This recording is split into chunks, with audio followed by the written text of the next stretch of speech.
Assalamualaikum warahmatullahi wabarakatuh.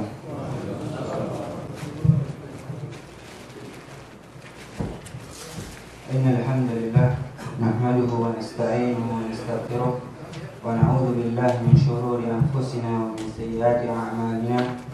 Man yahdihillahu fala mudilla lahu wa man yudlil fala hadiya lahu. Ashhadu an la ilaha illallah wahdahu la syarika lahu wa ashhadu anna Muhammadan 'abduhu wa rasuluh. Ya ayyuhalladzina amanu taqullaha haqqa tuqatih wa la tamutunna illa wa antum muslimun. Ya ayyuhan nasu ittaqu rabbakum alladzi khalaqakum min nafsin wahidah wa khalaqa minha zawjaha wa batha minhuma rijalan katsiran wa nisaa'a wattaqullaha alladzi tasaaluna bihi wal arham innallaha kana 'alaykum raqiba. Ya ayyuhalladzina amanu taqullaha wa qulu qawlan sadida yuslih lakum a'malakum wa yaghfir lakum dhunubakum wa may yuti'illaha wa rasulahu faqad faza fawzan 'azima. Fa inna asdaqal hadithi kitabullah wa khairul hadi hadi Muhammadin sallallahu alaihi wasallam wa syarrul umuri muhdatsatuha wa kullu muhdatsatin bid'ah wa kullu bid'atin dhalalah wa kullu dhalalatin finnar. Alhamdulillah, kita bersyukur pada Allah atas segala limpahan rahmat dan karunia-Nya sehingga pada kesempatan ini kita masih diberikan waktu untuk bisa menimba ilmu.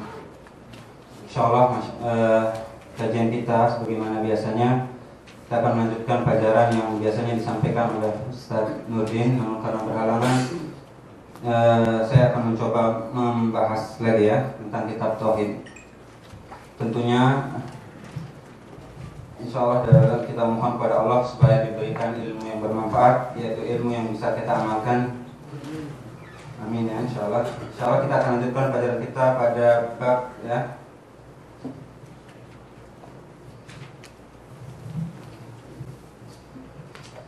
halaman 70 sekarang ya. Halaman 70 dibuka ya. Insyaallah di sini tauhid kita akan bahas setengah. Saya ada buku ya, kitab yang sangat bagus, Syarah Riyadhus Shalihin. Di sana insyaallah ntar kita akan bahas bab yang menjelaskan tentang takwa. Karena banyak kita dengar takwa, cuma kita ingin perdalam makna dan konsekuensinya insyaallah ya. Di sini kita akan bahas tauhid dulu ya. Kita akan baca ya, babun ya. Artinya bab, pintu. Bab itu kalau secara bahasa artinya madkhol, jalan masuk ya. Madkhol artinya bab untuk masuk kepada pembahasan gitu ya. Kenapa babun? Karena tidak ada yang mendahulunya, karena tidak ada yang mempengaruhinya. Makanya kita baca babun. Kenapa kita nggak baca baban, babin? Ini isim hanya punya 3 baris ya, babun, babin sama baban. Kenapa kita tidak baca baban, babin? Karena tidak ada yang mempengaruhinya. Makanya kita babun.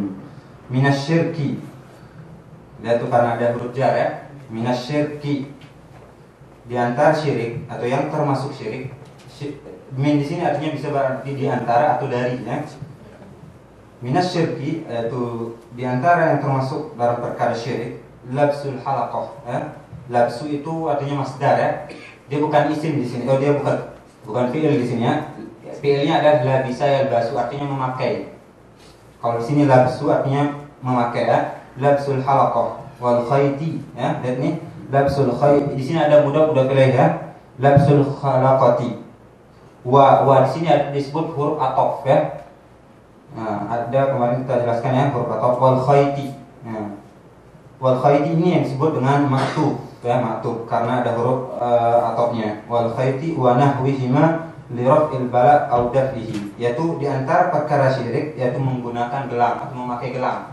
Gelang ya. Halaqah di sini disebutkan ya, di sini halaqah itu kullu syai'in mustadir, yaitu setiap yang bundar, setiap yang seperti gelang gitu ya. Kayak kita buat jimat ya dari kain ataupun benang ya.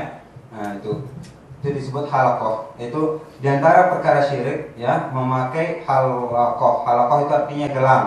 Wal khayt, benang yang digantung di leher atau di tangan, di kaki. Banyak sekali kita temukan di anak-anak biasanya, anak kecil. Wa nahwihima, atau selain dari keduanya. Selain dari gelang ataupun benang tersebut, itu termasuk syirik. Tujuannya apa? Liraf'il bala audafihi, yaitu untuk menolak ya, menolak bala. Bala itu di sini disebutkan raf'ul bala izalatu ba'da nuzuli ya. Bala itu cobaan atau marot ya. Atau penyakit, untuk menolak penyakit yang datang. Nah, li raf'ul bala audafihi, atau untuk mencegahnya supaya tidak kena. Jadi di sini disebutkan, ntar kita akan baca semuanya, cuman kita akan langsung baca. Raf'ul bala itu artinya izalatu ba'da nuzuli, untuk menghilangkan setelah terjadinya. Misalnya ada orang yang kena ya, kena musibah atau kena jin, kena apa, kita langsung pakai gelang. Nah, supaya yang penyakit ini yang anak kecil itu kena katanya, itu kita pakaiin ya, pakaiin gelang supaya hilang. Itu namanya liraf'il bala, untuk menolak yang tadi itu. Kemudian wadafuhu, jadi menghilangkan di sini disebutkan raf'ul bala, bisa langsung baca ya, raf'ul bala'i izalatuhu ba'da nuzuli, artinya menghilangkan setelah terkena ya. Nah, setelah terkena kenanya. Kemudian wadafuhi yaitu man'u qabla nuzuli, yaitu mencegah supaya enggak kena. Jadi ketika udah kena dan sebelum kena, itu artinya liraf'il bala, itu untuk mengangkat atau menghilangkan bala tersebut ya. Bala itu bisa berarti penyakit, bisa berarti ujian ataupun yang lainnya ya. Kemudian audafihi, atau untuk mencegah supaya nggak kena. Nah, itu termasuk syirik. Nah, di sini disebutkan dalilnya wa qaulillahi ta'ala ya, dan firman Allah Subhanahu wa taala qul. Nah, kita ketemu lagi dengan qul ya. Banyak sekali kata qul di sini. Katakanlah wahai Muhammad, afara'aitum ma tad'un. Nah, kalau kita belajar tajwid sama Ustaz ya, di sini ada namanya idgham mimi ya. Qul afara'aitum ma tad'una min dunillah. In aradani Allahu bid-durrin hal hunna kashifatu durri aw aradani bi rahmatin hal hunna mumsikatu rahmatih qul hasbiyallah alaihi tawakkalul mutawakkilun. Surat Az-Zumar ayat 38 ya. Langsung kita bacanya penjelasannya. Munasabatu hadzal kitabi li kitabit tauhid. Nah, lihat itu ya. Ada banyak sekali mudhaf ilaih. Munasabatu hadzal babi li kitabit tauhid. Kenapa hadzal babi di sini? Sebenarnya yang harus kasrah adalah hadza ini, karena dia yang menjadi mudhaf ilaih. Munasabatu hadza. Hadza di sini dia harus mudhaf ilaih sebenarnya. Ya, dia harus kasroh. Cuman dia karena disebut isim mabni, dia nggak bisa berubah hurufnya. Dia tetap haza. Terus al-bab ini namanya sifat. Yang namanya sifat itu harus mengikuti yang disifati. Sedangkan yang disifati ini haza. Yang haza ini pada hakikatnya dia berbaris kasroh. Cuman karena dia mabni, makanya dia tidak bisa berubah. Kita kemarin sudah jelas ya, mabni itu artinya yang nggak bisa berubah hurufnya. Di sini babi karena dia sifat untuk hazanya. Sedangkan haza ini pada dasarnya dia harus baris kasroh. Dan sifat harus mengikuti baris yang disifati. Makanya dia berkasroh. Munasabatu hadzal babi li kitabit tauhid. Nah, kitab ini namanya mudhaf ya, mudhaf. Atau ini mudhaf ilaih, kitabut tauhid. Nah, kitab mudhaf ini tergantung ya, barisnya tergantung dari sebelumnya. Di sini karena termasukin huruf jar ya, li ya. Kecocokan atau kesesuaian bab ini dengan kitab tauhid ya, di kitabit tauhid. Annahu yatadamman dzikra syai'in mimma yudadut tauhid. Bahwasanya artinya sesungguhnya atau bahwasanya yatadamman mengandung dzikra syai'in, yaitu penyebutan ya, atau penyebutan dari sesuatu, mimma dari apa yang yudad itu artinya kebalikan tauhid ya, yang menafikan makna tauhid. Wa huwa iltimasu raf'id dar aw daf'ihi min ghairillah litahdzir minhu fa inna at-tauhida yu'rab bididdihi. Yaitu untuk iltimas, yaitu untuk bertujuan ya, iltimas artinya tujuan menolak bala ya, menolak kemudaratan, atau untuk mencegahnya. Min ghairillah, dari selain Allah, litahdzir minhu, untuk memperingati darinya. Fa inna at-tauhid yu'rab bididdihi. Karena sungguhnya tauhid itu ditauhid dengan kebalikannya. Sebelum kita mulai, saya akan bahas sedikit mengulang ya, murojaah. Tauhid itu apa dulu? Ada yang tahu tauhid itu apa? Ya? Jadi tauhid itu artinya secara gamblang-gamblang itu mengesahkan ya. Tauhid itu asal katanya wahada yuwahidu tauhidan, artinya menyatukan sesuatu itu menjadi satu, menjadikan ini semua habis ini menjadi satu, itu namanya tauhid. Kita menjadikan Tuhan sembahannya satu, kita bertauhid. Itu yang disebut dengan tauhid. Nah, artinya kita ifradullah, mengesahkan Allah di dalam rububiyah, uluhiyah dan asma wa sifatnya, itu tauhid ya. Nah, dan tauhid sesuai dengan pengertian tadi terbagi menjadi tiga, yaitu tauhid uluhiyah dan tauhid rububiyah dan tauhid asma wa sifat. Tadi kita sudah jelaskan tauhid. Penting untuk kita tahu dasar-dasarnya. Sebelum kita mempelajari sesuatu, kita harus paham dulu dasar-dasarnya, qawaidnya, usulnya apa, supaya apa? Cabang-cabangnya bisa kita pahami dengan gamblang. Ketika usulnya, pokok-pokok atau dasar-dasarnya sudah kita biasa memahami, kita tahu apa itu dasarnya, insya Allah pada cabang ini, namanya cabang-cabang ya. Jadi kita udah belajar tauhid, ada cabang yang muncul, yaitu tentang yang termasuk syirik ini, yang termasuk syirik. Ketika kita sudah paham makna tauhid dan apa lawannya, itu syirik, kita akan gamblang menghukumi bahwa ini perbuatan syirik dan ini termasuk syirik akbar ataupun asghar. Jadi penting untuk kita ketahui apa itu tauhid. Tauhid artinya menjadikan sesuatu itu menjadi satu. Ketika kita menjadikan ilah kita, ilah itu yang kita serahkan ibadah hanya padanya, hanya satu, yaitu hanyalah Allah, maka baru kita dinamakan bertauhid. Dan ketika para ulama meneliti dari dalam Al-Quran maupun Al-Hadis, tauhid itu terbagi menjadi tiga. Pembagian menjadi tiga ini bukan nggak ada dalilnya ya, tapi ini adalah metode belajar ya. Bukan berarti tauhid dibagi-bagi. Nah, ini hanya sekedar metode pembelajaran untuk memudahkan pelajar. Sama seperti kita bagi kata itu dalam bahasa Arab menjadi tiga, isim fi'il huruf. Kalau ditanya dalilnya kok bagi tauhid menjadi tiga, dalilnya mana? Nggak ada dalilnya. Ini hanya sekedar metode pembelajaran. Ketika para ulama meneliti melihat kitab Al-Quran dan Sunnah, kelihatan bahwa tauhid itu terbagi ya jadi tiga. Ada namanya tauhid rububiyah, tauhid uluhiyah, ada tauhid asma wa sifat. Ketika diteliti dalam Quran, bahwasanya Allah, kita harus mengimani Allah SWT dalam rububiyahnya, yaitu dalam perbuatannya. Al-iman billah bi rububiyyati bi af'alihi. Yani kita beriman kepada Allah dengan perbuatannya. Perbuatan Allah banyak sekali, seperti memberikan rezeki, mematikan, menghidupkan, mengatur, memiliki dan menciptakan. Ini adalah perbuatan Allah. Artinya kita mengimani bahwasanya yang menciptakan, memiliki, mengatur alam ini hanyalah Allah. Baru kita dikatakan sebagai bertauhid, tapi dengan tauhid rububiyah. Pada zaman Rasulullah, di zaman Nabi ya, orang kaum kafir Quraisy musyrikin, mereka beriman dengan tauhid ini, namun enggak memasukkan mereka ke dalam Islam. Kalau ditanya Abu Jahal ataupun siapa yang menciptakan, maka dia akan menjawab Allah.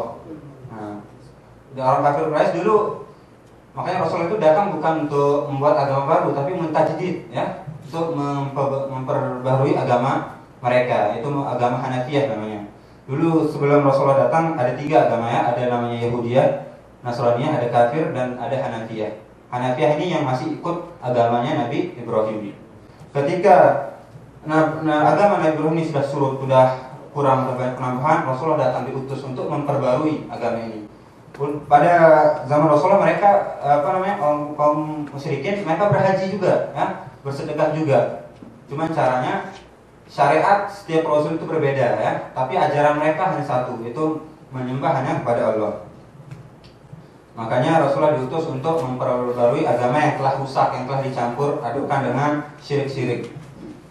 Nah, pada zaman Rasulullah, orang kafir Quraisy mereka meyakini bahwasanya yang menciptakan, yang menurunkan, yang memberikan rezeki adalah Allah. Namun hal ini belum bisa memasukkan mereka ke dalam Islam, karena tidak cukup. Adapun yang menjadi inti dakwah diutusnya para rasul, diturunkannya kitab-kitab langit yang empat itu Al-Quran, Taurat, Zabur dan Injil, intinya adalah untuk mengajak manusia pada tauhid ini. Makanya tauhid itu para ulama baginya menjadi tiga. Namun kalau ketika ada syubhat, kenapa bagi tauhid menjadi tiga, mana dalilnya, kita katakan tidak ada. Namun ini adalah metode pembelajaran. Ini dilihat oleh para ulama ketika menemukan dalil-dalil bahwasanya memang tauhid itu secara terbagi menjadi tiga ya. Ada namanya tauhid rububiyah, itu kita karena, dan di dalam tauhid ini banyak sekali terjadi kesyirikan ya. Tauhid rububiyah artinya kita, yang menjadi pokok atau dasar tauhid rububiyah ini adalah kita meyakini atau mengimani bahwasanya yang menciptakan, yang memiliki dan yang mengatur alam ini adalah Allah. Sekarang banyak yang jatuh dalam tauhid rububiyahnya. Seperti kita percaya bahwa gunung di sini, misalnya kalau di Indonesia Gunung Merapi ya, ada penunggunya. Kita percaya ada yang mengatur selain Allah. Kita sudah terjatuh terhadap kesyirikan. Ini banyak sekali. Dan tentunya juga di pantai selatan Nyi Roro Kidul. Nyi Roro Kidul. Kita percaya meyakini bahwa Nyi Roro Kidul juga punya kemampuan untuk mengatur laut ini, untuk menamakan. Ini kita sudah terjatuh dalam perbuatan syirik di dalam rububiyatillah. Itu dalam keesaan Allah dalam menciptakan dan mengatur alam. Dan ketika kita yakin bahwasanya Allah ada orang lain yang menciptakan alam ini, menciptakan gunung, kita sudah terjatuh juga dalam perbuatan syirik, itu dalam rububiyatillah. Kemudian ada namanya tauhid uluhiyah. Nah, ini yang menjadi inti dakwah para rasul itu. Kenapa rasul itu diutus? Kenapa kitab-kitab itu diturunkan? Karena untuk mengajak manusia hanya beribadah hanya kepada Allah. Dan juga banyak sekali yang jatuh ya. Yang paling banyak terjadi syirik paling besar itu adalah syirik doa namanya. Ya. Kita berdoa kepada selain Allah. Kita meminta pada jin, kita meminta kepada wali, kita minta pada kuburan. Apalagi di Jawa ya, Pulau Jawa yang banyak kental sekali syiriknya ya. Orang setiap hari tertentu datang ke Sunan Ampel, Sunan mana di Surabaya itu apa namanya? Sunan Ampel. Saya pernah datang ke sana. Orang melihat ya gini-gini, itu orang Muslim ya. Kalau kita orang kafir nggak apa-apa ya, silakan. Tapi kalau Muslim minta lebih dia khusyuk daripada dia sholat. Kalau sholat mungkin pikirannya ke sana sini. Tapi ketika itu harus fokus, harus khusyuk. Kuburan Bung Karno. Banyak sekali ya di Jawa ya. Artinya kita berdoa pada Allah, berdoa pada selain Allah itu kita minta pada wali. Jadi meminta pada wali itu terbagi dua, ada yang bid'ah, ada yang syirik. Adapun yang termasuk syirik adalah kita meminta pada wali tersebut. Adapun yang bid'ah itu adalah tawasul. Artinya kita meminta pada wali tersebut, wali itu untuk artinya kita nggak menyembah wali tersebut, artinya kita hanya sekedar minta lewat dia, perantara. Itu termasuk bid'ah ya. Wasilah. Seperti di zaman kaum musyrikin dulu. Mana buduhum illa liyuqarribuna ila Allah zulfa. Kami tidak menyembah mereka ya, kecuali hanya untuk mendekatkan kami kepada Allah. Namun karena mereka tergiur dan dibisikkan oleh syaitan, akhirnya lambat laun mereka menyembah patung tersebut. Dan kita harus tahu dasar munculnya atau syirik yang pertama kali muncul itu muncul ketika pada zaman Nabi Nuh ya. Ketika ada orang-orang soleh. Jadi pernah kita dengar Suwat, Wadang, Yabut, Wasu'a, itu 5 orang soleh di zaman Nabi Nuh. Namun ketika orang soleh ini meninggal dan ketika orang 5 ini orang soleh di zaman Nabi Nuh, mereka mengikuti ajarannya Nabi Nuh, orang soleh beribadah kepada Allah. Ketika orang 5 ini orang meninggal, yang namanya disebutkan dalam Al-Quran dalam surat Nuh ya, Suwa, Wadang, Wayabut, Waya'u, Wanasal. Ini 5 orang yang soleh. Ini sebab ya munculnya syirik di muka bumi ini. Di sebelum ini masih orang beragama tauhid. Jadi kita harus tahu sebab munculnya syirik. Nah, 5 orang ini meninggal pada zaman Nabi Nuh. Ketika sudah meninggal, pengikutnya ini dibisikkan oleh syaitan ya. Jadi ketika dibisikkan, coba kamu gambar itu orang-orang soleh itu supaya kamu ingat ya katanya. Jadi dibisikkan oleh syaitan supaya kamu tetap beribadah, supaya supaya kamu rajin seperti mereka, kamu gambar patungnya taruh di rumah kali biar kamu ingat ini si wali ini, masya Allah dia rajin, supaya kamu rajin. Namun lambat laun ketika para ahli ilmu sudah meninggal, akhirnya disembah juga. Berlambat laun, udah bertahun-tahun dulu, akhirnya disembah juga patung tersebut. Akhirnya bukan untuk disembah, hanya sekedar untuk mengingatkan mereka untuk selalu beribadah pada Allah. Namun karena lambat laun para ahli ilmu sudah meninggal, lambat laun akhirnya disembah. Inilah syirik yang pertama kali muncul di pertama kali muka bumi. Sebabnya apa? Sebabnya adalah bulu itu artinya berlebihan. Itu berlebihan dalam memuji, dalam mengagungkan sesuatu. Nah, itu sebab syirik. Dan di sini kalau kita udah tahu dasar-dasar atau pokok dari tauhid, lawannya adalah syirik, dari sunnah lawannya adalah bid'ah. Nah, itu kita akan gamblang untuk mengetahui cabang-cabangnya. Termasuk di sini adalah termasuk syirik ya. Termasuk syirik adalah memakai gelang. Sekarang di itu banyak sekali ya. kita berkeyakinan bahwa gelang ini bisa mendatangkan manfaat dan mudarat, atau kita sebut dengan jimat ya. Biasa kalau main bola, biasa kalau dulu masih kecil kita masih diajarin ya, minta jimat sama ini biar bisa menang gitu. Ditaruh di depan gawang biar nggak bisa masukkan. Itu apa namanya, kita termasuk pada bab ini ya, untuk mendatangkan kebaikan ataupun menolak kemudaratan. Kita lanjutkan ya.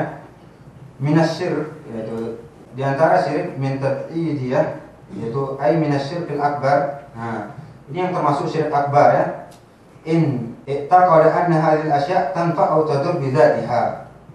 Jadi kalau disebut dia syirik besar apabila kita yakin ya. Sini i'taqada, apabila yakin anna hadhil asya', bahwasanya sesuatu di sini adalah gelang, jimat ataupun yang dianggap bisa memberikan manfaat atau menolak mudarat. Nah, itu dengan sendirinya bahwasanya benda ini bisa memberikan manfaat, itu kita sudah terjatuh ke dalam perbuatan syirik besar. Dan syirik besar Allah haramkan surga baginya. Alhamdulillah, kita berlindung ya kepada Allah. Jadi ada 3 keadaan orang yang meninggal itu. Ketika seorang itu meninggal dalam keadaan syirik, udah dipastikan dia kekal dalam neraka. Udah, jadi amalnya yang dia puasa, sholat, haji, zakat, semua dia kerjakan ya. Tapi pada akhir hayatnya mereka berbuat syirik, masih minta berdoa kepada wali atau kepada selain Allah.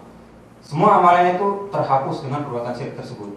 Jadi percuma, misalnya kita udah bertahun-tahun, pertama kita sholat ya, bertahun kita mengeluarkan zakat, puasa bertahun, tapi di akhir hayat kita atau di masa kita hidup kita masih berbuat syirik. Orang banyak tahu syirik, tapi orang tidak tahu apa saja yang bisa mengantarkan ke perbuatan syirik tersebut. Kemudian ya, jadi harus kita tahu 3 hal yang ini. Artinya ketika seorang meninggal dalam keadaan syirik, dia kekal di dalam neraka. Adapun orang meninggal dalam maksiat, jadi itu tergantung Allah. Entah disiksa, tapi dia nggak kekal di neraka. Artinya dia masuk surga. Jadi makanya iya, dicuci dulu, dibersihin dulu di di neraka, dicelupin dulu neraka. Kalau udah habis dosanya, baru dimasukin ke surga. Karena pelaku dosa besar, dia selain syirik ya, dia nggak kekal di neraka. Kita zina, kita minum khamar, itu dosa besar ya. Kita durhaka pada orang tua, itu dosa besar. Kita masuk neraka. Kalau kita belum bertobat, kita meninggal dalam keadaan zina, kita masuk neraka dulu, dicelup dulu, baru kita dimasukkan ke surga. Adapun kita udah capek-capek ibadah yang lainnya, zakat, puasa, kemudian kita meninggal dalam keadaan syirik, ini yang gawat. Hal yang kita sudah kerjakan bertahun-tahun itu terhapus, dan kita nggak ada peluang untuk masuk surga. Karena pelaku syirik itu kekal di dalam neraka. Ketika udah dicelup neraka, udah nggak ada nggak ada kembali lagi, nggak bisa ke surga lagi. Kecuali kalau dilihat dulu amalnya banyak sekali, tapi makanya tauhid sama amal sebanyak apapun itu nggak bisa ngalahin ya. Jadi syirik, kalau udah syirik, udah dia kekal di dalam neraka. Sekarang kita banyak tahu syirik, tapi kita tidak tahu apa saja yang bisa mengantarkan kita kepada perbuatan syirik seperti ini. Yang kita tahu syirik itu adalah menduakan Allah, kita beribadah dengan Allah. Tapi kita tidak tahu kalau kita memakai azimat ini juga termasuk syirik. Nah, perantara untuk yang bisa mengantarkan syirik itu kita tidak tahu. Itu yang kebanyakan kita tidak tahu. Ustaz, selang sedikit. Ya. Umpama kita ziarah ke guru kita atau ke ibu bapak, bagaimana? Itu kan enggak mendoakan, bukan memohon lah gitu. Iya. Bagaimana? Jadi ziarah kubur itu terbagi 2. Tapi ini pertanyaan ya, sebenarnya kita akan mundur ke belakang insyaallah. Insyaallah di akhir. Saya akan jawab insyaallah di akhir. Kita habisin dulu sebentar. Jadi insyaallah saya akan bahas 2 pembahasan di sini, tauhid sama ada kitab ini dari Sholihin ya, yang sangat bagus sekali. Kita hanya sekedar mengulang dulu kitab tauhid ini supaya mengisi kajian yang biasanya diisi. Kita lanjutkan ya, minasyirki ay minasyirkil akbar ini taqada anna hadhihi al-asya' tanfa aw tadur bi zatiha aw minasyirkil asghar ini taqada annaha sababun lin-naf'i wad-dar. Nah, tadi kita udah ada 2 pembahasan di sini ya. Ketika kita meyakini barang tersebut atau benda tersebut, entah kalung, entah kain ataupun apapun itu yang bisa memberikan manfaat ya. Jadi yang ini bisa memberikan manfaat. Kita tidak percaya bahwasanya Allah yang memberikan manfaat. Kita percaya bahwa barang ini yang bisa memberikan manfaat. Zina itu bisa membuat orang menjadi gini, membuat suami menjadi benci pada istrinya, membuat anak ini durhaka pada orang tuanya. Kita berkeyakinan seperti ini, kita sudah terjatuh dalam syirik besar. Dan kita sudah terjatuh ke dalam perbuatan syirik kecil. Perbedaan antara syirik besar dengan syirik kecil, syirik besar menghapuskan segala amal ya, yang kita kerjakan itu hapus.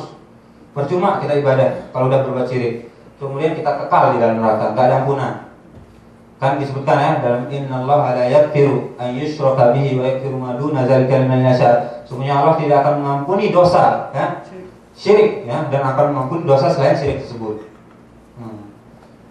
Bagi siapa yang dikehendakinya. Adapun syirik kecil, ia hanya menghapuskan dosa yang tercampur dengan syirik tersebut. Seperti kita sholat riya, yang hanya batal atau yang rusak itu adalah sholat tersebut. Jadi yang kita sholat zakat enggak terhapus. Tadi pun syirik besar kita lakukan, maka terhapuslah semuanya. Percuma ya. Kemudian syirik kecil ini dia hanya menghapuskan perbuatan yang tercampur tersebut. Seperti kita sedekah. Saya sedekah sekarang 5.000 per bapak, tapi di dalam hati saya enggak hela, saya riak supaya saya dilihat sama ini. Ini hanya ini aja yang terhapus. Ketika saya melakukan syirik besar, saya minta pada pohon, atau kepada wali ya, wahai Abdul Qadir Jailani, wahai ini fulan, wahai nenek moyang, berikanlah saya rezeki, bantulah saya dalam memikat hati si perempuan ini misalnya ya. Itu kita minta, sedangkan minta ini termasuk ibadah ya. Itu kita sedangkan ibadah ini juga terhapus dan ibadah lainnya juga terhapus. Yang kita sholat, masya Allah udah rajin, udah kita sesuai dengan sunnah, udah ikhlas juga terhapus. Percuma ikhlas sesuai dengan sunnah, tapi kita campur dengan syirik, percuma. Kemudian kalau syirik kecil, kita ketika sholat kita riya, ingin saya sholat, masalah ada orang besar, ada pemimpin, ada gubernur, kita sholat, masalah dilihat, oh ini anaknya rajin, kita kasih sedekah ya. Supaya niatnya kayak gitu ya. Ini hanya menghapuskan yang tercampur tersebut. Jadi perbuatan yang tercampur dengan perbuatan tersebut. Itu perbedaan antara syirik besar dan syirik kecil. Artinya syirik besar udah kekal di dalam neraka dan amalannya terhapus. Adapun syirik kecil seperti riya ya, seperti kita bersumpah dengan selain nama Allah, itu cuma syirik kecil. Itu hanya menghapuskan perbuatan yang tercampur dengannya dan tidak membuat seorang itu kekal di dalam neraka. Artinya masih ada ampunnya. Tapi ketika dia terus melakukan syirik kecil, dia akan berubah menjadi besar. Seperti kita gunung ya, gunung itu pada asalnya hanya sekedar kerikil. Ketika udah terus menerus, artinya dia menjadi besar. Apapun itu maksiat yang kita lakukan, ketika dia menjadi besar karena sering ya, karena terus dilakukan. Di sini ya, hal-halaqah kullu syai'in mustadir, yang disebut dengan dalam sini adalah setiap sesuatu yang bulat ya, mustadir itu yang bulat, lingkar. Wa nahwihuma min kulli ma yulbas aw yu'allaq li hadzal gharb, yaitu dari setiap apa yang digantungkan untuk tujuan ini. Raful bala, mengangkat bala atau menolak bala, itu artinya izalatuhu ba'da nuzuli, yaitu menghilangkannya setelah terjadinya atau setelah terkena. Wadafuhu man'uhu qabla nuzulihi, yaitu mencegah sebelum terjadi, sebelum terkena. Afara'aitum, ini menjelaskan tentang makna-makna atau kalimat dari ayat di atas ya. Afara'aitum artinya akhbiruni ma tad'un tas'alunahu jalbal khair wa daf'ad dar, yaitu matadun artinya engkau memintanya jalbal khair, untuk mengambil kebaikan, wadaf adwar, untuk menolak kemudaratan. Min dunillah, yaitu dari selain Allah, yaitu ghairuhu, selain Allah, minal andad wal alihat. Andad itu jamaknya niddan, faladatu ma'allahi. Itu saya sebutkannya, artinya sesuatu-sesuatu atau tuhan-tuhan yang lain. Bidurrin artinya bimaradin atau fakrin atau balain atau syiddah. Bidurrin artinya, atau yang disebut dengan mudarat adalah penyakit atau kemiskinan atau cobaan atau ujian ya. Hal hunna kashifat tudurri ay la taqdir ala dzalik, ay ia tidak mampu melakukannya. Bi rahmatin ay bi sihatin afiyatin wa khairin wa kasfi bala'in. Hasbiyallah, ay ini sebenarnya enggak terlalu kita akan langsung ke ini aja ya, al-makna al-ijmali lil ayat. Ini yang penting ya, kita tahu maknanya ya. Makna secara umum ayat tersebut. Ya'murullahu nabiyahu Muhammadan sallallahu alaihi wasallam an yas'al al-musyrikin su'al inkar an asnamihim allati ya'budunaha ma'allahi hal taqdir 'ala an-naf'i wad-dar, fala budda an ya'tarifu bi'ajziha an dhalik, fa idza kana kadzalik batalat ibadatuha min dunillah.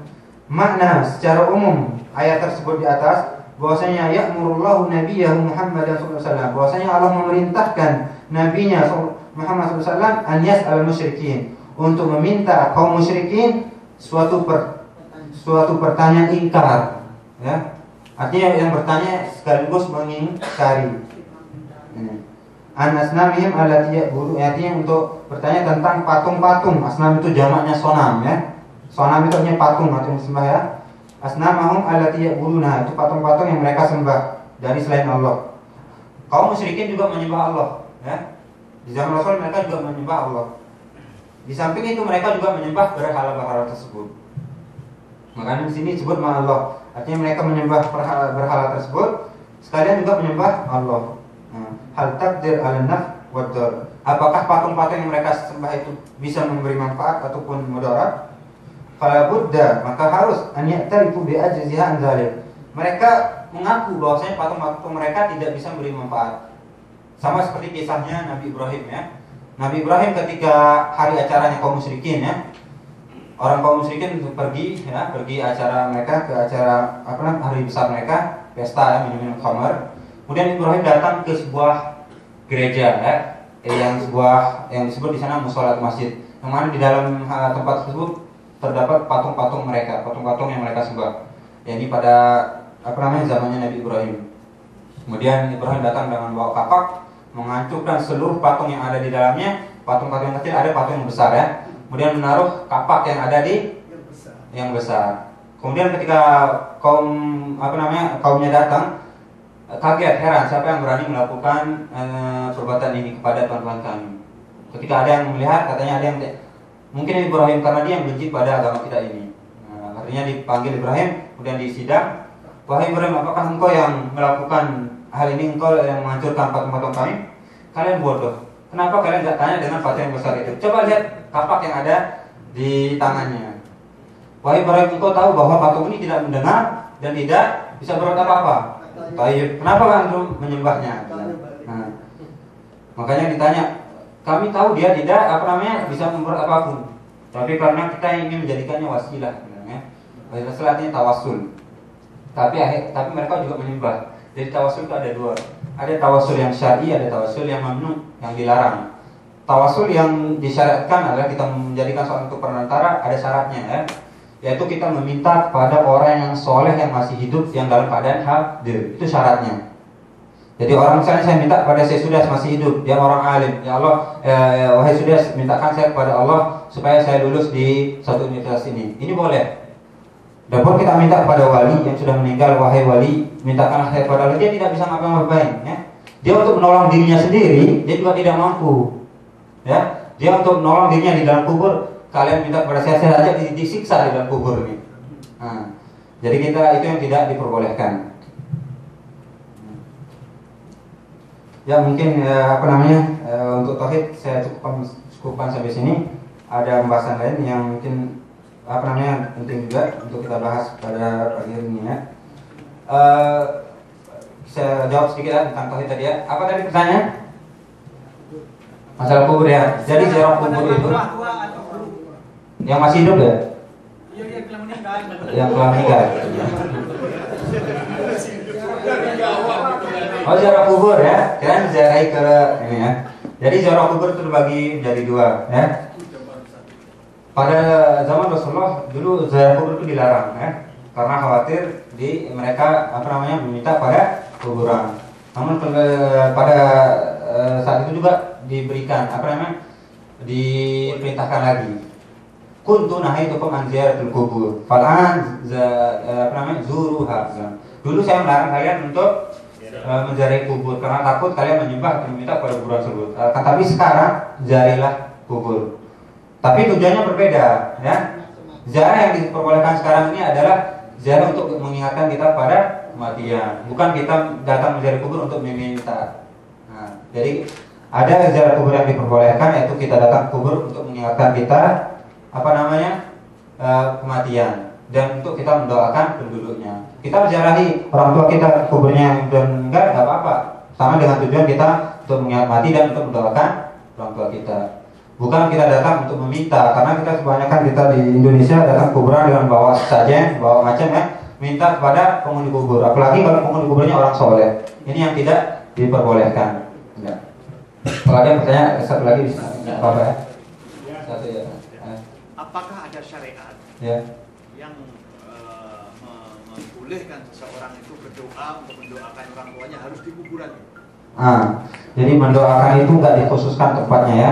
Jadi disebutkan izama al-insan qata amalu illa min salas ya. Di antaranya waladun sholih yad'u lah. Jadi ketika seorang sudah meninggal maka terputus amalnya kecuali 3, yaitu sedekah jariyah, sedekah yang kita alirkan kepada masjid dan masjid ini terus dipakai untuk sholat, kita mengalir pahalanya ini terus mengalir ke kita walaupun kita masih walaupun kita sudah mati dan di dalam kubur. Kemudian ilmu yang kita ajarkan kepada seorang kebaikan dan orang ini mengamalkannya, mengajarkan kepada orang lain, pahalanya terus mengalir kepada kita. Kemudian ada namanya waladun sholih yad'ulah, itu anak yang soleh mendoakan orang tuanya.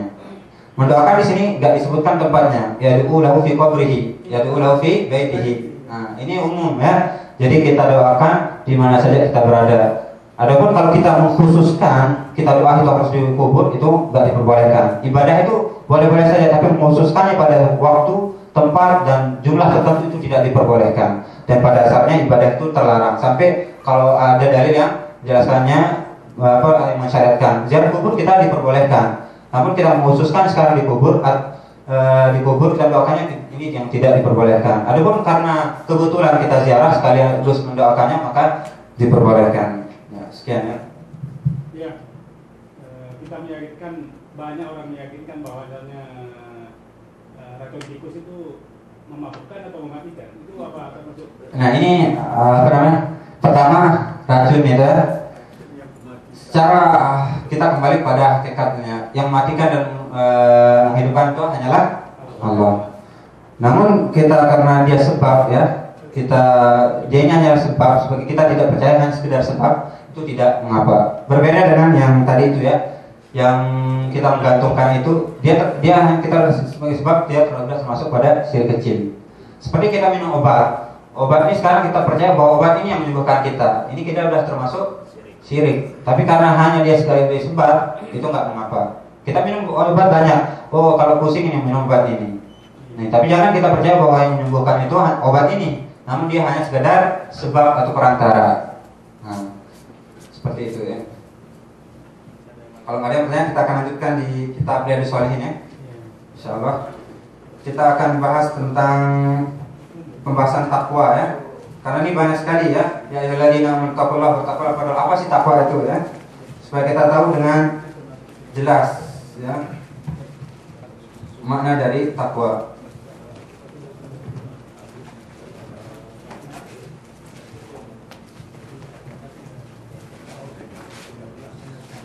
Insyaallah nggak pada bosan ya.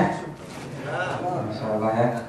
Supaya kalau memang kita capek kita berhenti dan kita istirahat. Sarapan lagi. Break 2 menit nggak apa-apa. Insyaallah pada kesempatan kedua ini saya akan membacakan kitab dari Riyadhus Shalihin ya. Ini syarah. Jadi Riyadhus Shalihin itu kumpulan hadis-hadis. Artinya taman-taman orang yang soleh. Jadi kita mempelajari bagaimana taman-taman orang-orang yang soleh. Ini yang disyarah oleh Syekh Muhammad bin Shalih Al-Utsaimin. Ya. Di sini saya sudah mengingatkan makna atau inti dari takwa. Sekarang banyak kita dengar takwa ya. Ya rujul ittaqillah, takwa padahal apa sih takwa itu? Ya. At-taqwa di sini bab takwa ya, bab yang menjelaskan tentang takwa. At-taqwa ismun ma'khudun minal wiqayah.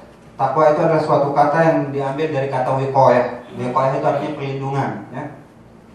Wa huwa an yantakhidhal insanu ma yatihi min adzabillah, yaitu seorang menjadikan apa-apa yang melindunginya dari azab Allah.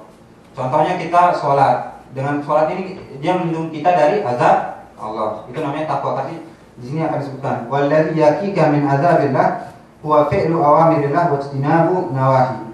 Dan yang bisa melindungimu atau menjagamu dari azab Allah huwa, yaitu fi'lu awamirillah, yaitu melaksanakan perintah-perintah Allah, wajtinabu nawahi, dan menjauhi larangan-larangannya. Ini yang disebut dengan takwa. Fa inna hadza huwa alladhi yaqi min adzabillahi azza wa jalla. Inilah yang bisa menjaga atau melindungi dari azab Allah azza wa jalla, yaitu engkau melaksanakan perintah Allah dan engkau meninggalkan apa yang Dia larang. Ini makna umum ya, makna umum takwa secara umum ya. Jadi kita melaksanakan perintah Allah dan menjauhi larangannya ya. Itu makna umum secara makna umum takwa. Wa alam anna taqwa ahyanan taqtarin bil birr fa yuqal birrun wa taqwa kama fi qouli ta'ala wa ta'awanu 'alal birri wat taqwa. Dan ketahuilah bahwasanya kadang-kadang kata takwa ini digandengkan dengan kata bir. Bir itu artinya kebaikan. Sebagaimana dalam ayat tersebut, wa ta'awanu 'alal birri wat taqwa. Dan tolong-menolonglah kalian dalam kebaikan dan ketakwaan. Kadang digandengkan. Wa taratan tuzkar wahdaha fa idza qulinat bil bir sara al birru fi'l al awamir. Apabila dipisah antara bir dengan takwa ini, maka terpisah juga maknanya. Bir itu artinya kebaikan, yaitu melaksanakan perintah-perintah Allah, dan takwa itu artinya menjauhi larangan-larangannya. Di sini disebutkan banyak kali dalilnya ya. Qala Allah Ta'ala, ya ayyuhalladzina amanu taqullaha haqqa tuqatih. Ini ayat yang ada di khutbatul hajah yang sering dipakai oleh Rasulullah ya. Wahai orang-orang beriman, bertakwalah kepada Allah dengan sebenar-benar takwa. Ayat ini ditafsirkan dengan ayat berikut ini ya. Wa qala ta'ala fattaqullaha mastata'tum, dan bertakwalah kepada Allah semampu kalian. Artinya bertakwa kepada Allah semampu kalian bukan artinya kalau kita nggak mampu jangan bertakwa. Bukan ini ya. Tapi artinya kita berusaha untuk walaupun nggak bisa dua, satu gitu. Contohnya kita nggak bisa sholat berdiri, kita bisa sholat duduk. Bukan berarti bertakwalah kepada Allah semampu kalian. Artinya kalau kita tidak mampu jangan bertakwa. Artinya apa yang kita bisa itu yang kita lakukan. Misalnya kita bisa sholat dengan kita nggak bisa sholat dengan berdiri, kita bisa duduk, kita duduk. Jangan saya nggak bisa sholat kan. Tapi padahal dia bisa duduk. Nah, jangan dia tinggalkan. Itu artinya bertakwalah kepada Allah dengan sebenar-benar takwa. Artinya bertakwalah kepada Allah semampu kalian. Kemudian ayat lain, waqala Allah Ta'ala ya ayyuhalladzina amanu taqullaha wa qulu qawlan sadida. Hai orang beriman, bertakwalah kepada Allah dan ucapkanlah perkataan yang benar. Nah, di sini kita akan langsung bacakan syarahnya. Qalu ya ayyuhalladzina amanu taqullaha haqqa tuqatih.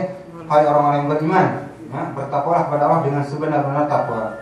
Fawajjahal amra ilal mu'minin. Allah menghadapkan perintah ini kepada orang-orang mukmin. Li'anal mu'min yahmilu imanu ala taqwa Allah. Karena seorang mukmin yang membawa dirinya kepada keimanan adalah takwa. Semakin orang itu melakukan ketaatan kepada Allah, semakin bertambah imannya. Karena iman itu qaulun wa amalun, yazidu wa yanqus. Yang disebut dengan iman itu adalah qaul wa amal ya, ucapan dan perbuatan. Yazidu wa yanqus, bertambah dan berkurang. Yazidu bit ta'at wa yanqus bil ma'siyah. Ketika seorang melakukan ketaatan ya, dia banyak melakukan taat, artinya imannya bertambah. Jadi iman itu bertambah dan berkurang. Dan iman itu juga ucapan dan perbuatan. Salat itu disebut iman. Karena iman itu qaul wa amal. Setiap yang qaul dan amal itu iman ya. Nah, di sini juga disebutkan wa qauluhu ittaqullaha haqqa tuqatih. Haqqut taqwa mufassiran bima aqabahu al-mu'allif min qawlihi. Nah, kata bertakwalah kepada Allah dengan sebenar-benar takwa ini ditafsirkan dengan ayat berikut ini. Fattaqullaha mastata'tum, yaitu bertakwalah kepada Allah semampu kalian. Karena Allah tidak, sebenarnya kita mampu, cuman kita malas. Itu yang menjadi alasan sebenarnya banyak ya. Jadi Allah tidak membebani seorang kecuali dengan kemampuannya. La yukallifullahu nafsan illa wus'aha. Sebenarnya Allah tidak membebani seorang kecuali sesuai dengan kemampuannya. Sekarang sebenarnya kita mampu, cuman karena kita malas ataupun takut, itu sebabnya. Namun kita merasa kita tidak mampu ya. Apa tidak bertentangan ayat itu, Pak? Iya, silakan. Apa tidak bertentangan ayat itu? Tidak sekali, kita mikirnya secara ya. Ittaqullaha haqqa tuqatih, bertakwalah dengan pada Allah dengan sebenar-benar takwa. Kata takwa sebenarnya takwa di sini ditafsirkan bukan bertentangan ya. Ditafsirkan dengan bertakwalah kepada Allah dengan semampu kalian. Bukan bertentangan ya. Artinya karena ayat itu bisa ditafsirkan dengan ayat lainnya, kadang ditafsirkan dengan hadis. Nah, kalau kita belajar tafsir ada namanya tafsir bil maksur, yaitu Al-Qur'an ditafsirkan dengan Al-Qur'an, ada Al-Qur'an ditafsirkan dengan hadis. Nah, di sini bukan pertentangan, namun ini menafsirkan ayat sebelumnya. Banyak sekali ya. Ayat lain menafsirkan ayat yang lainnya. Jadi itu maksudnya. Ketika kita disuruh wahai orang beriman bertakwalah kepada Allah dengan sebenar-benar takwa. Apa sih maksudnya sebenar-benar takwa itu? Kalau kita secara logika mikirnya, takwa mungkin yang seperti di sana kita melakukan perintah Allah dan menjauhi larangannya. Namun ini para ulama mengatakan bahwa ayat tersebut ditafsirkan oleh ayat berikut ini, yaitu bertakwalah kepada Allah semampu kalian. Ya. Dan juga bukan arti kita meniadakan ya. Artinya kalau nggak mampu jangan, bukan gitu. Tapi lakukan yang bisa. Usaha itu penting. Allah itu tidak melihat hasil, tapi melihat usaha. Kita ingin punya anak tapi tidak menikah. mungkin atau enggak? Mimpi. Ya mimpi ya, sekedar mimpi. Jadi kita diminta untuk berusaha. Kemudian wa istafadu min qawli fattaqullaha mastata'tum anna al-insana idza lam yastati an yaqum bi amri Allah ala wajhi al-kamal fa innahu ya'ti minhu bima qadira alaihi wa min dzalika qaulun Nabi sallallahu alaihi wasallam li Imran bin Husain. Nah, ini tadi saya jelaskan bahwasanya ketika kita tidak mampu ya, bukan kita udah merasa tidak mampu, jangan nyerah ya.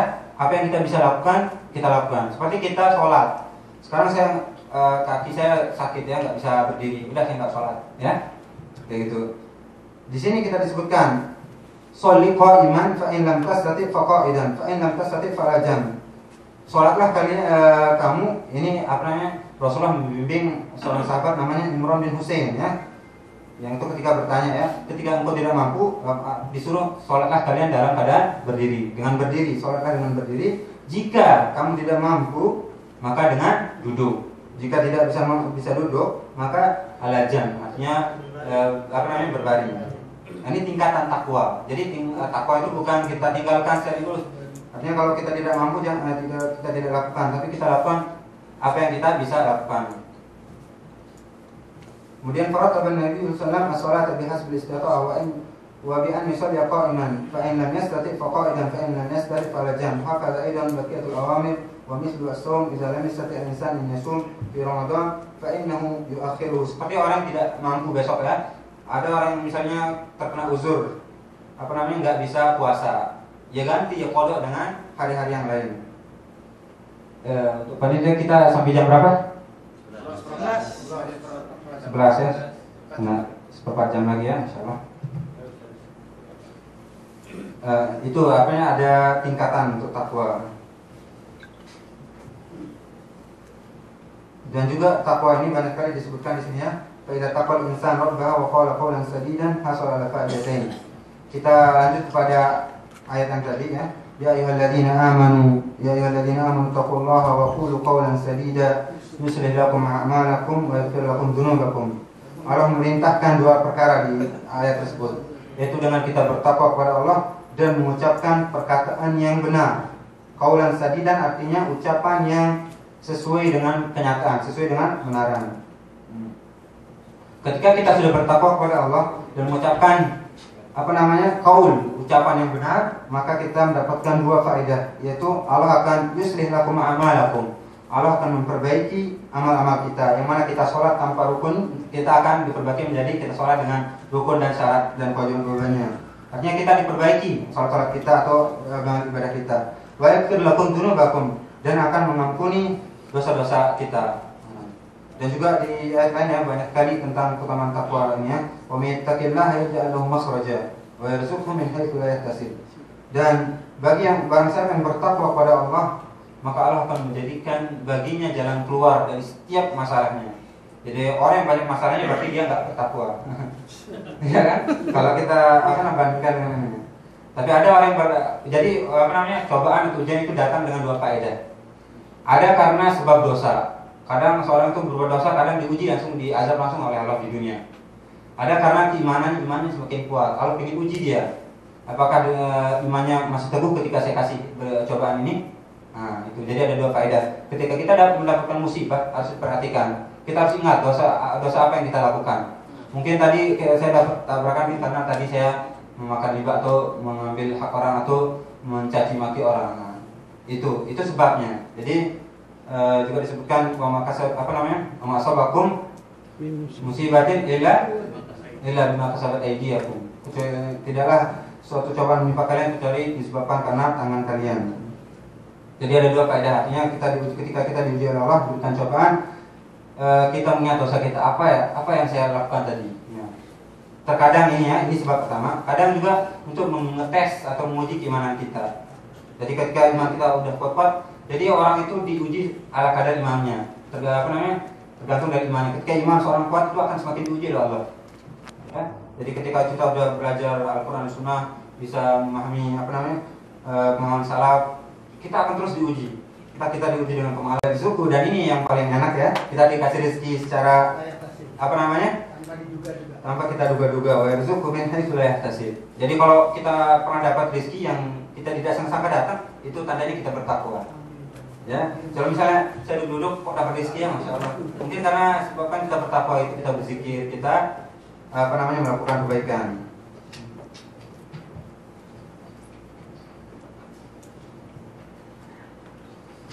Ya, untuk sebenarnya banyak sekali nih, ada 4 lembar, cuman itu secara ringkas ya. Mungkin kita cukupkan sampai sini. Assalamualaikum warahmatullahi wabarakatuh. Adapun kalau yang mau bertanya silahkan ya. Mungkin ada waktu beberapa menit, insyaallah. Ada yang mau bertanya silahkan. Apa tadi yang bertentangan itu? Yang bertanya tentang bahasa Arab, namu atau syirik atau masalah takwa, insyaallah 1-2 pertanyaan insyaallah enggak, Pak. Ya, silakan. Oh ya. Karena pertanyaan kita cancel ya, karena Ustaz belum datang, kita cukupkan sampai sini insyaallah ya. Assalamualaikum warahmatullahi wabarakatuh.